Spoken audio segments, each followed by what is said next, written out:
Welcome to today's session, where we dive deep into unlocking the keys to dominating markets with a true expert in resilience, leadership, and strategic business growth.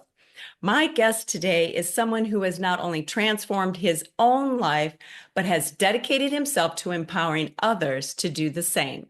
Sean Douglas is a retired U.S. Air Force veteran, a 3 times TEDx speaker, best-selling author, and a master resilience strategist. He also is the vice president of One Life Fully Lived and the host of 2 powerful shows, Create, Launch, Monetize podcast, and From No Worth to Self-Worth show. Sean's journey is nothing short of inspiring. From battling anxiety, stress, and even suicide attempt to becoming a thought leader in resilience, business strategy, and market positioning. He now helps entrepreneurs, speakers, and podcasters design new market categories, dominate their industries, increase profitability while reducing stress. Today, we'll explore a business discipline that can completely change the game for entrepreneurs, something called category design. If you want to stop competing and start creating your own lane, this conversation is for you. Sean, welcome. I'm so excited to have you here. I'm really excited about this, Deborah. Thank you for having me. Thank you. Thanks for being here and taking out the time to help our audience. Of course. Let, let's start with your book and the why behind it all. Mhm. So your book, From No Worth to Self-Worth, was incredibly powerful. In it, you share your personal battle and how you turn things around. Can you take us back to that moment and share what drove you to dedicate your life to helping others transform their mindset, business, and market position? Wow. Well, I had to get healed myself from past traumas and current traumas that I was going through, deployments and military stuff, right? But that moment, because I've already kind of built the business, it was thriving and everything, and your world comes crumbling down, right? And it seems like everybody in 2008, which I was not affected by real estate markets and crashing and everything. Like I mean, everything was fine, but it was more of like a mindset thing Mhm. and self-worth. So that's really kind of as far back as I can remember, that's where the book kind of came from, was Okay. those moments of lack of self-worth and these fleeting moments of like, I'm not good enough. Why am I even bothering? I see someone else doing it and I'm just going to give up or whatever. And so that moment of I want to do this came after my 4 years of being a drill instructor from '09 to 13. And I went to Seymour Johnson Air Force Base and they said, "Hey, we're looking for some instructors. We want to build this resilience program." I said, "Well, I was teaching resilience and basic training, and I know going through all the help that I got with therapies and everything else, that resilience is huge and it's a learned behavior. Mhm. See, I can get behind that." So I deployed almost a year, about 10 months, and then I came back and I was at the school. There's a class. I don't know if they have it now, but back in 2014, I got certified as a master resiliency trainer through the University of Pennsylvania. They have a full resilience course. And so a bunch of us went down there, got certified in that course, like fast tracked. And then we brought it back to the Air Force and built the Comprehensive Airman Fitness program. It's basically the resilience program that's used throughout the military now. And so our team went down there, brought it back, helped build it, and then I led that program from 2015 to 2019, and it was full-fledged. I'm all in. I want nothing to do with anything else but this program. This is what like this was my, like, I knew it. I was like, this is what I'm supposed to do. I'm supposed to be a speaker. I'm supposed to be teaching this stuff. I'm supposed to be like the beacon, the lighthouse in someone's darkness, if you will, because I didn't really have that growing up. Besides, like, I have a couple family members and things, but like a mentor or like, someone that's like there, like few and far between. So as many people that I could reach was really kind of my goal. That's awesome. Well, you kind of found you found your why, huh? Yeah. Uh, Yeah. that's cool. So you talk a little bit about resilience. Resilience is something you've mastered, both personally and professionally. How does resilience play a role in entrepreneurship, and what are some practical ways business owners can develop a stronger mindset in when they face uncertainty? Yeah. Resilience, by my definition, is your ability to withstand, recover, and grow through stress, anxiety, and life's changing demands. Everyone talks about, if you asked, what is resilience? What does that mean to be resilient? To like, oh, to bounce back. I don't, so creating a category of resilience is withstanding, recovering, and growing. I don't want to bounce back. I redefined what resilience was, and that was the whole point of the resilience program. Was we need to redefine what people think resilience is. So it's not about bouncing back. I don't want to bounce back. I want to bounce forward. Oh, I want to withstand the storm, recover from it quickly, and grow through the adversity, not go through it. I want to grow through it. And that's the key. Entrepreneurship is about withstanding market tribulation, let's call it, market uncertainty. It's recovering like in 2008 through the crash, 2020, 2021. People lost their businesses, people lost their homes. It's recovering from that and then growing from it. So learned experience, lived experience is the best value that someone that's a really good currency to have. The other currency is kindness. Part of being resilient is about growing through that stress and anxiety and not being, let's call it hangry.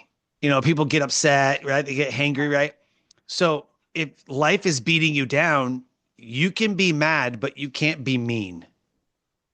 So resilience has a bit of gratitude to it. Scientifically linked to lowering your anxiety, stress, and depression. If you have a gratitude habit, counting 3 blessings a day, mhm. love and hate can't occupy the same space. So have more positivity than negativity. The other part of entrepreneurship, or even really life in general, is you see abundance or you see negativity. What you focus on expands. If you buy a new car because you've never seen that car, nobody has that car, and all of a sudden you buy it and everybody has it, that's your own cognitive bias. That Yeah. car has been there forever. You are not the first one to buy that car. You just haven't seen it because you weren't looking for it. Mhm. Same with entrepreneurship, with opportunities, with love, with everything. It's there. Abundance is all around us. You just have to look for it. You just have to find it, and you have to be able to open up to it. And so gratitude, unlocking your cognitive bias and getting more into positive and focused energy.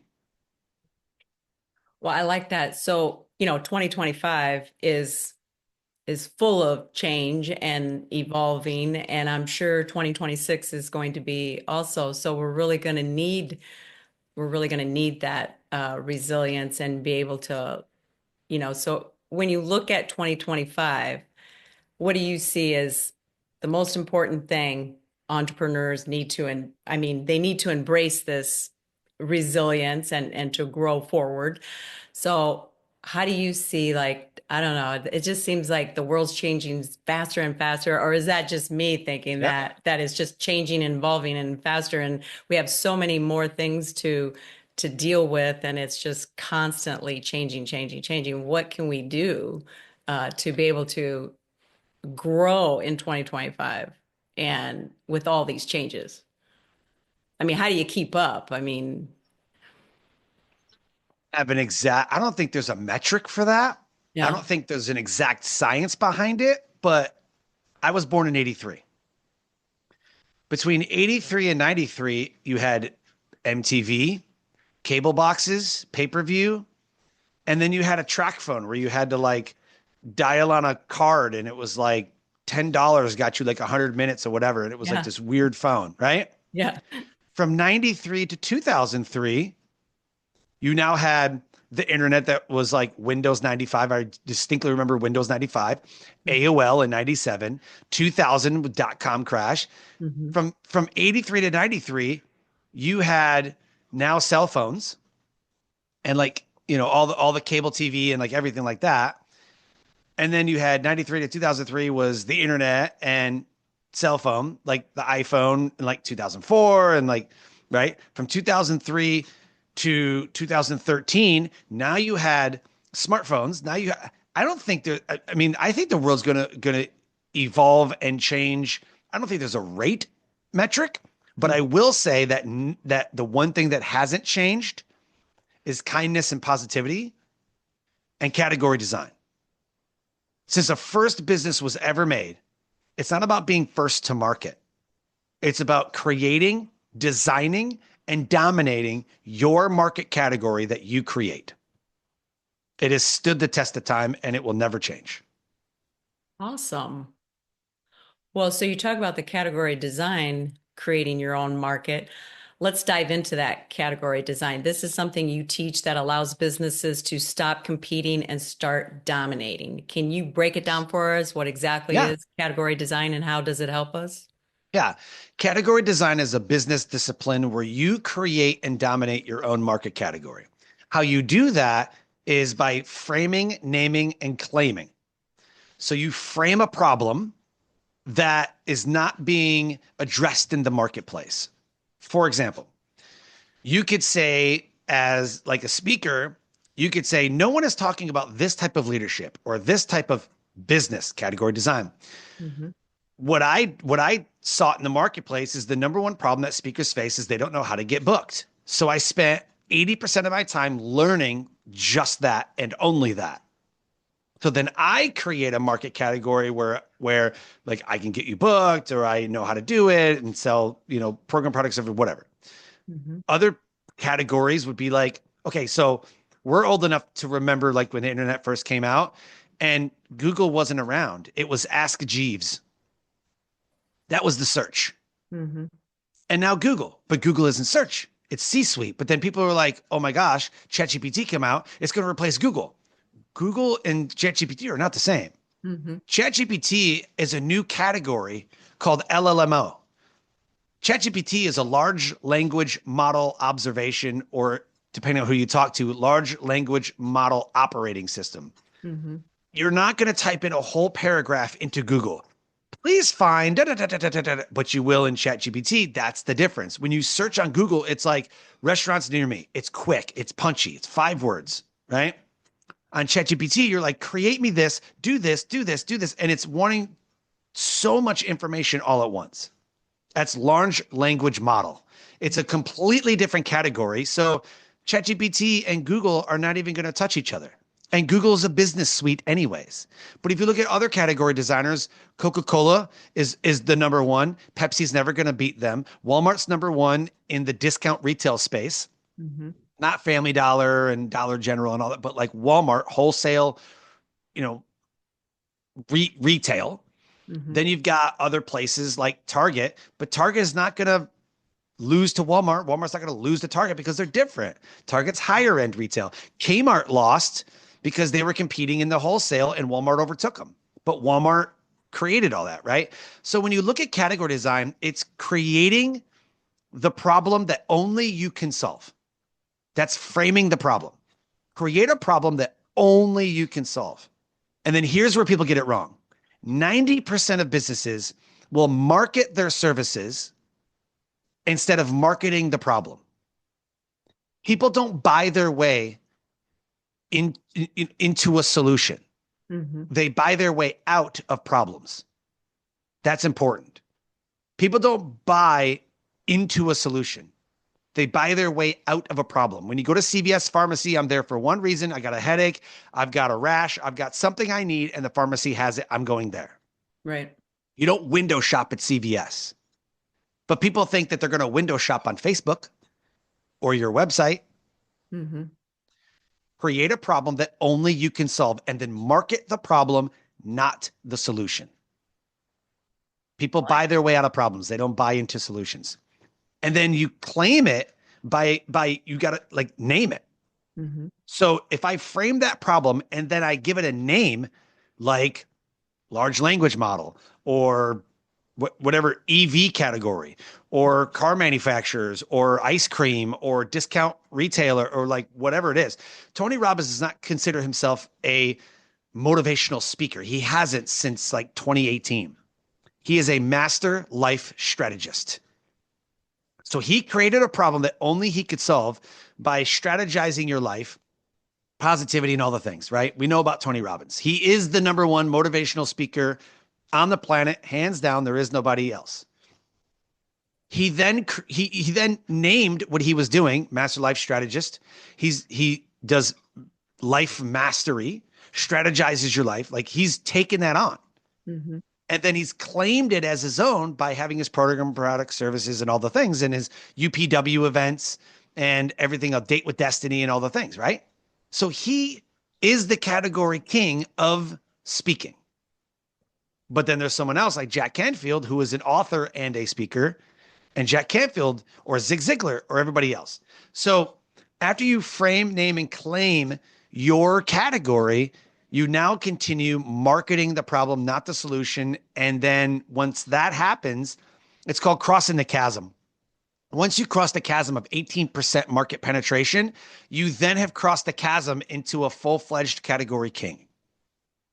You got to get past the 18, like the early adopters and those people, like they're the ones that will try everything first because they want to be first. But you have to get into 18% market penetration before it actually takes hold. It takes about 8 to 10 years to do that. Roughly 8 to 10 years. Once you are a category king and you establish the category and you've dominated it, you garner 76% of the market share of that category or the market valuation, while everybody else who comes behind you can only get 24%. And they have to fight over the remaining 24%. Uber is always going to be number one. Lyft is never going to beat them. It wasn't because they're first, because they designed the category. Yeah, Lyft was around a lot longer before Uber was. Lyft came out before Uber. Not many people know that. Lyft came out Yeah. before Uber, but Uber is the number one. When you become a verb, you've made it. Oh, we'll just Uber there. No. You don't say, I'll just Lyft there. You say, I'll call a Lyft. But you say, I'll Uber there or I'll Google it. Like Yeah. Kleenex. You don't say, pass me a Kleenex. Mhm. That's the brand. Yeah. Some people say, pass me a tissue or like whatever. It's like when you go to the South, you're like, let me get a Coke. They're like, what kind? You get a Sprite. Coke is pop or soda or whatever. If you go to Atlanta and you say, let me get a Coke, they're going to say, what flavor? You don't say, let me get a Pepsi because they'll give you a Pepsi. Mhm. That's how you know you become a category king or queen. Yeah. I like that. So, I always used to think, and tell me if I'm wrong, which I probably am, but I used to think that No, hasn't everything already been said and done? nope. I love that. Oh my God, I love that. Yeah, I mean, that's my mindset. I'm always like, Nope. hasn't everybody already said it and everybody's already done it? Nope. That's what's amazing. So think of it this way. I love that. Has everything been said and done? Has everything been created? Okay. You could argue that point, yes. I've always heard there's 1,000 ways to skin a cat. I don't know anybody that does that, but here we are. The point that's making is Thomas Edison found out 999 ways how to not make a light bulb. Mhm. There's a million ways to not do something, and there's many ways to do something. So has everyone invented the perfect way to build a house? We've pretty much figured it out. But could someone come in and say, oh, I got this new material, I got this new proprietary system? Absolutely. Happens all the time. Mhm. Somebody figures out a better way, and then we go with that way for a while, and then it becomes trendy like 2010, right when we were starting to recover from the housing crash.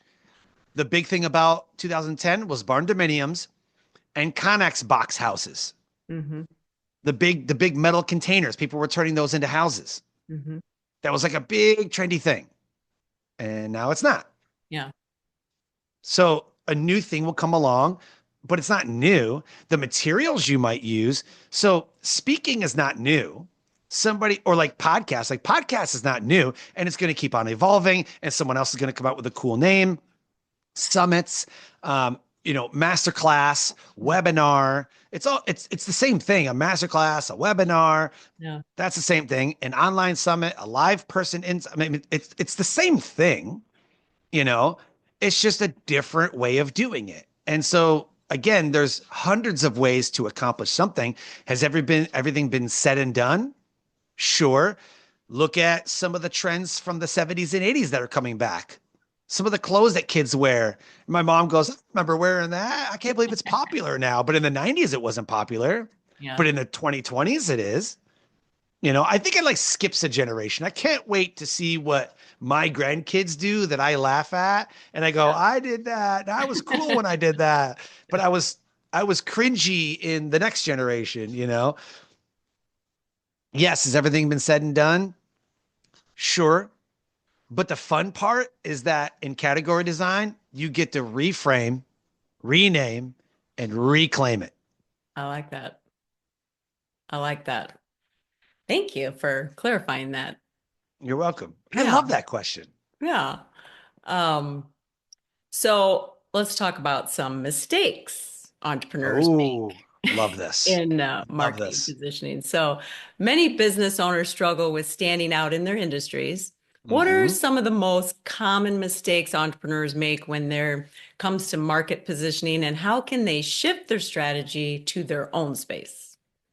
So you position yourself or the market will position you, and the market never lies. Oh, If you okay. went on social media right now, I tell everybody to do this.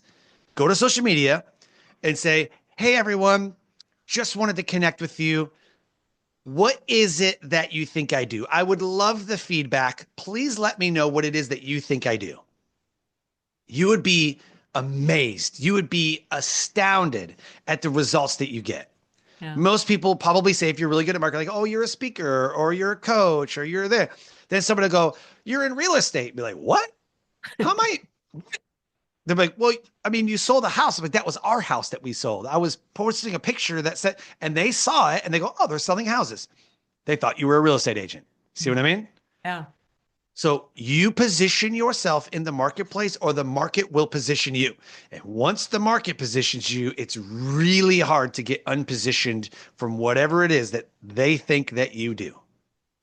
The number one mistake that entrepreneurs make, most businesses, 90 to 99% of businesses, know exactly the program, product, or service that they will offer. That they know what they're going to do.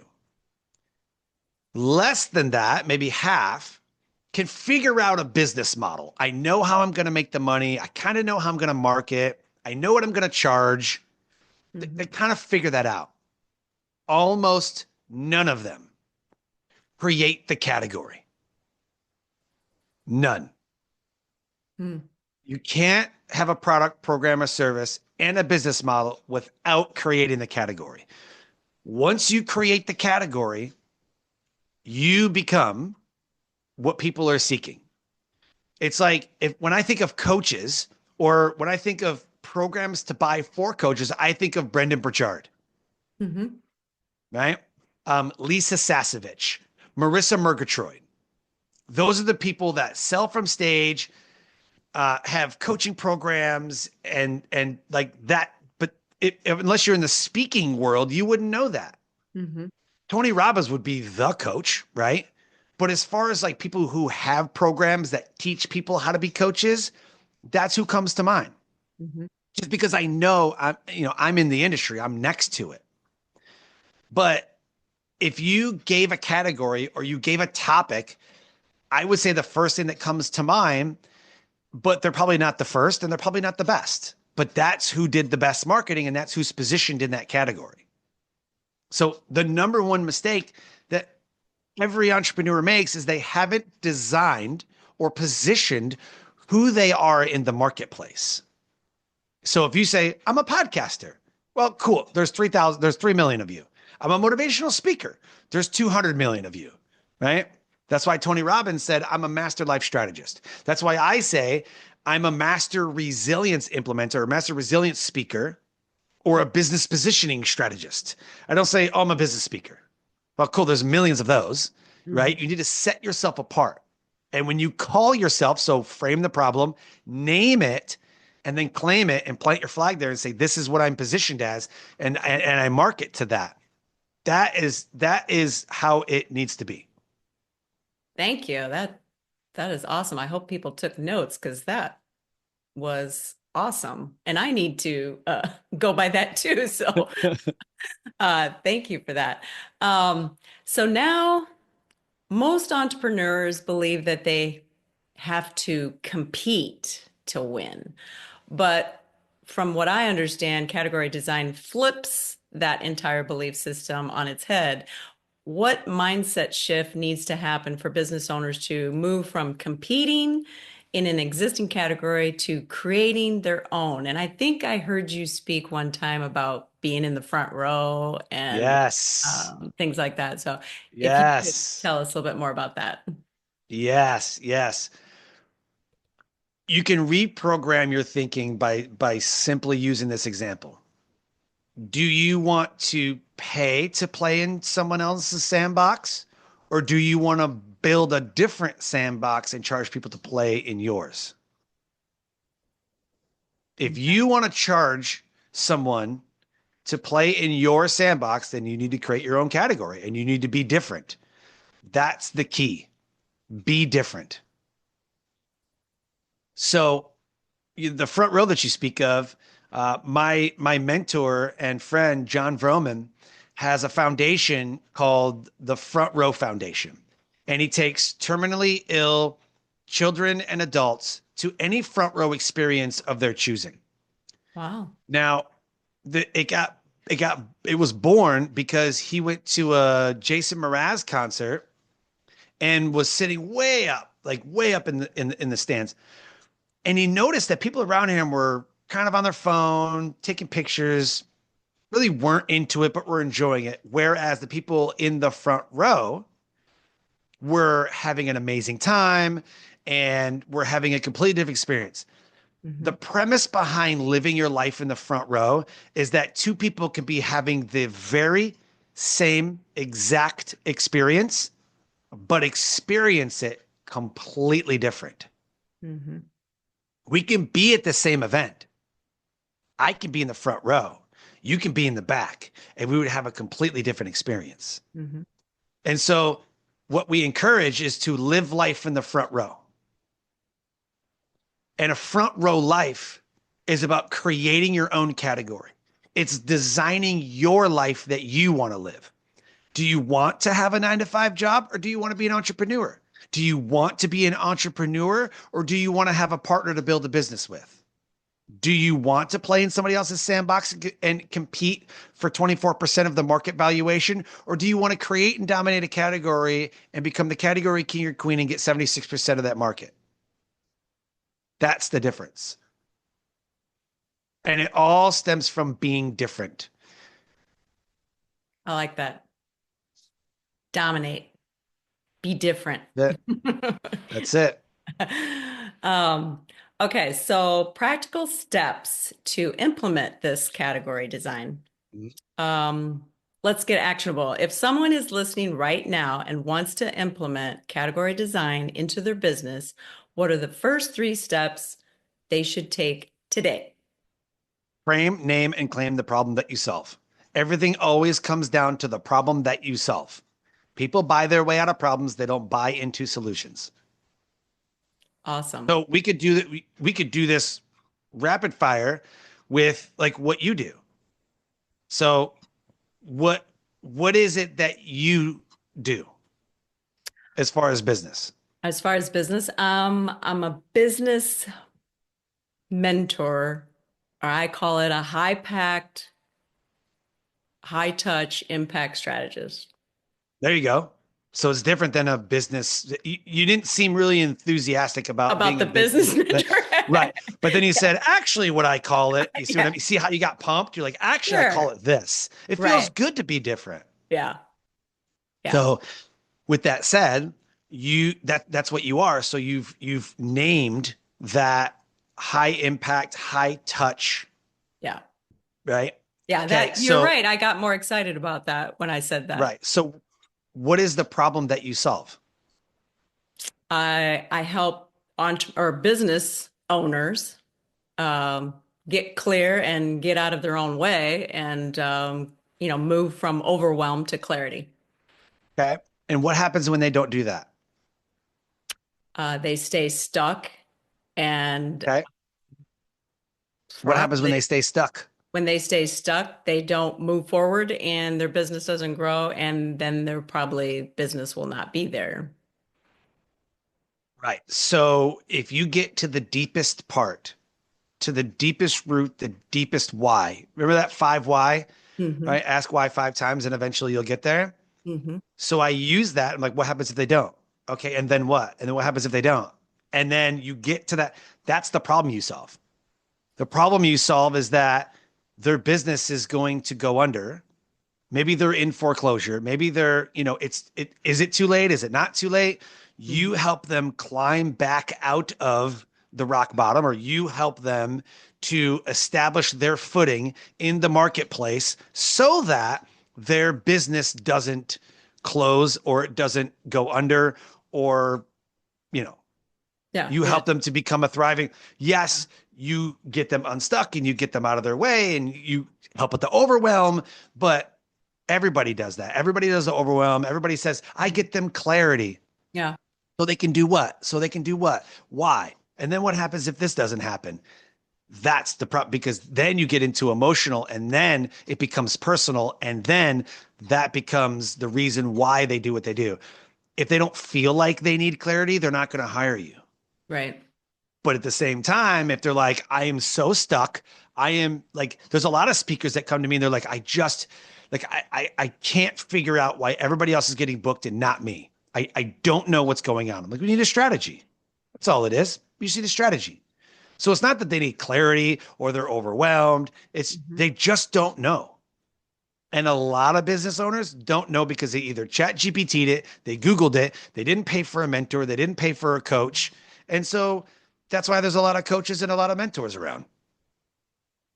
Or they've mastered that part of building the thing and then they help somebody else, felt some goodness come from it and go, man, I love doing that. I love how that felt. And now they've become, and those are the people that you want to work with, the ones that understand because they were failing at one time and then their mentor and their person helped them and now they've taken that role on. I like that you in know your one of your TEDx talks, you talk yeah. about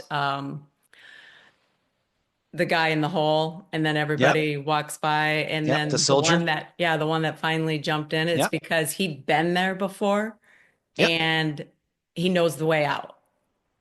Yes. And so that's where I feel like, that's where, for instance, for me, I can relate to that because I've Hmm. been in business for 35 years and believe I've been in almost every situation. I've been there, done that, and I can help you get out of the hole. So I really like that in your talk where Yeah. you talked about that because that really hits home for a lot of different businesses and why you hire a coach or why you hire a mentor or even like with your speaking and things like that is because you've been there.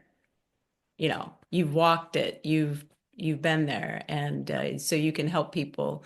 You talked about also on your TEDx talk about that was one of your goals of being on there. Yeah. Um, and that Yep. it took a while, but you shortened it up on how you at first thought it was going to be 5 years, and then you said, Yep. "Oh no, I'm going to do this in 3 years." Yep. Um, And I did it and in a year. uh, and you did it in a year. Yeah. Yeah, yeah, that's awesome. So So tell us a you little bit could say, about that, oh, how so, you did that. Like yeah. how you went from this is my 5 year goal, now it's my three, but then I did it in one. Yeah. I created a strategy and, Okay. and that's what it was. It's strategy. Yeah. Right. So basically I needed to figure out because most people will just wing it at first. So for you, you could say the problem you solve is I create a comprehensive strategy Mhm. that allows you to avoid the pitfalls, avoid the overwhelm, and I don't know, emotional anguish, right? Yeah.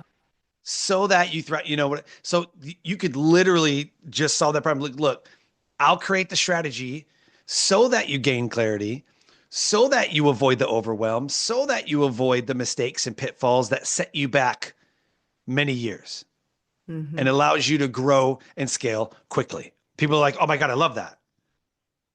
Right? Hmm. That's what they want. They want to grow and scale quickly. I need to make this work. And some people it's life or death for them. Like, I lost my job. I need money. I'm in panic mode. Hmm. Right. And then they find you and you create the strategy to get them the clarity so that they don't have to go through the overwhelm and everything else. That's Well, all I did. what separates the those who truly dominate the market, but those who just stay in the game? Wow, that's a really good question. So what separates those dominating their category? Their difference. Being different. They're different. Yeah. Their companies are different. Uh, a good example of this is in Simon Sinek's TEDx talk, Start with Why, How Yeah. Leaders Inspire Action. And he talks about the why, how, and what. It's called the golden circle. Most people communicate with the what. We make great computers. How? They're beautifully designed, easy to use, and they last forever. Want to buy one? They're like, that's kind of how we make the greatest stuff. I'm the greatest coach. We create the strategy plans, whatever. But when he reverses the information and how Apple actually communicates is we believe in challenging the status quo. Hmm. We believe that you should have information right at your fingertips. And we believe that you should be able to, whatever, rule the world, whatever. How we do that, or they, what did he say? He said, we just, we make, we make computers that are beautifully designed, easy to use, and they last forever. We just happen to make great computers. See what I mean? Like the Hmm. reverse order of information. And it's all in Simon Sinek's TEDx talk. And that kind of got me thinking. I'm like, huh, well, what if we created all the marketing that way? Like, what if we really got into people's why? That's what sets people apart. Hmm. And so I think everybody listening right now should go and watch Simon Sinek's TEDx talk because he talks about gateway computers made flat screen TV. But then it was like, why would we even buy one of those? Like, why do we go to a computer company to even buy a flat screen TV? But you're perfectly comfortable going to Apple to buy a phone and Yeah. a computer and an iPod and earbuds and a TV. And then, right? But, Hmm. but we do it all the time. I Yeah. mean, it seems weird that we would even go to a computer company to buy a cell phone, but we do it all the time. Hmm. Why? Because the flow of information is the why, the how, the what, not here's what we do and there's barely any why. And so that's how great leaders talk. And that's how great company and that's what category leaders do. And that's the flow of information through why, how, and what. That's the marketing piece of the category design. They've designed the category based on that information. They said what was different. Hmm. They said what they believe. That's what makes great companies great. They tell you what they believe. It's their mission, vision, and values. I like that.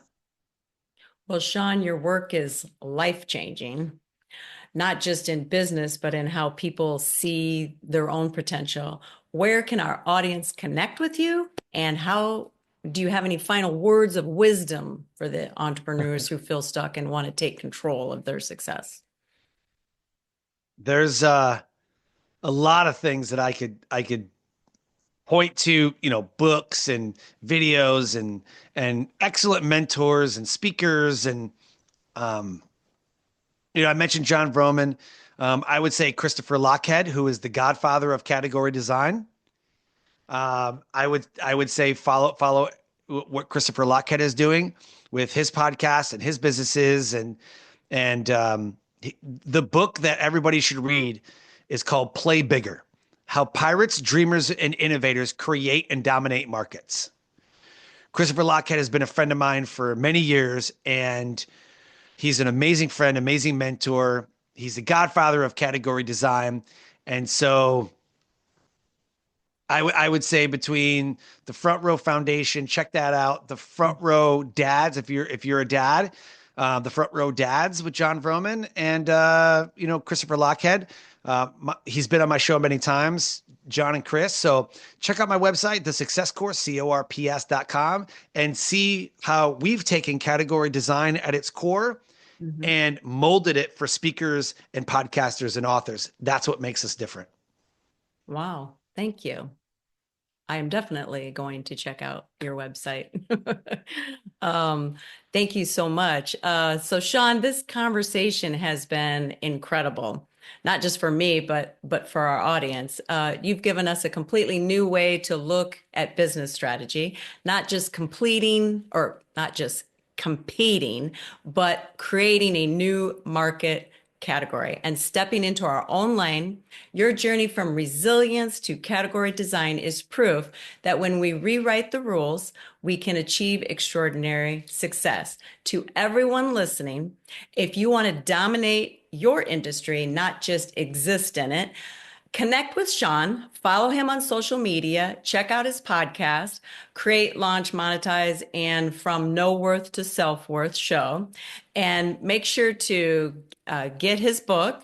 And Sean, thank you for sharing your wisdom, for this incredible impact that you are making in the world and everything that you do. I really appreciate you and thank you.